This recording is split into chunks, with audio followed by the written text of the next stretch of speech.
Quand j'ai lu le scénario, j'ai été bouleversée, je tremblais, je me suis dit, non, mais ce rôle, c'est un cadeau, c'est immense, quoi. Il paraît que t'as enlevé ton frère handicapé. Mon frère n'est pas handicapé, il est autiste. Comment on va faire? On n'a pas de chambre d'amis?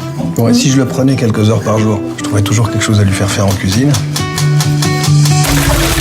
Voilà, c'est bien. J'ai lu le scénario et j'ai trouvé que c'était une très très belle histoire, que c'était particulier, ça m'a parlé, quoi. Il y a vraiment quelque chose de très particulier dans la façon dont elle a écrit cette relation, donc la nature de la relation, le personnage de Pierrot qui est extrêmement touchant justement parce qu'il y a beaucoup de délicatesse et dans l'écriture du personnage et dans son interprétation.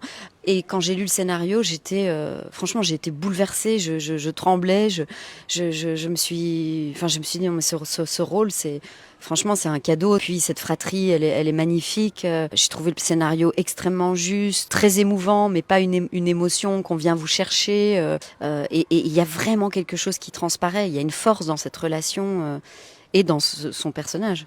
Hélène, elle voulait pas faire un film sur l'autisme. Il n'est pas malade, déjà, parce que l'autisme, c'est le nom qu'on l'a donné, mais on a toujours un peu l'air de dire que c'est une maladie. C'est quelqu'un qui est différent. Moi, je me suis resté que sur le scénario et sur des discussions avec Hélène. Donc, c'est quelqu'un qui fait ce qu'il fait au moment où il le fait. Donc, pour moi, c'est plutôt quelqu'un ce sur quoi j'ai travaillé, c'est qui n'a pas tout ce qu'on a là, par exemple, c'est-à-dire les convenances, on doit se tenir d'une certaine manière, on doit dire telle ou telle chose. Pierrot, il n'a pas tout ça, quoi. Il s'en fiche que ses habits soient beaux, pas beaux, à la mode ou pas. Il aime bien ses chaussures à scratch parce qu'elles sont faciles à mettre. Il aime bien sa casquette, il a sa préférée parce qu'elle est plus confortable et puis parce qu'il la trouve jolie. Mais il ne met que des choses qu'il aime. Il ne parle que s'il a envie de parler et avec les gens avec qui il a envie de parler.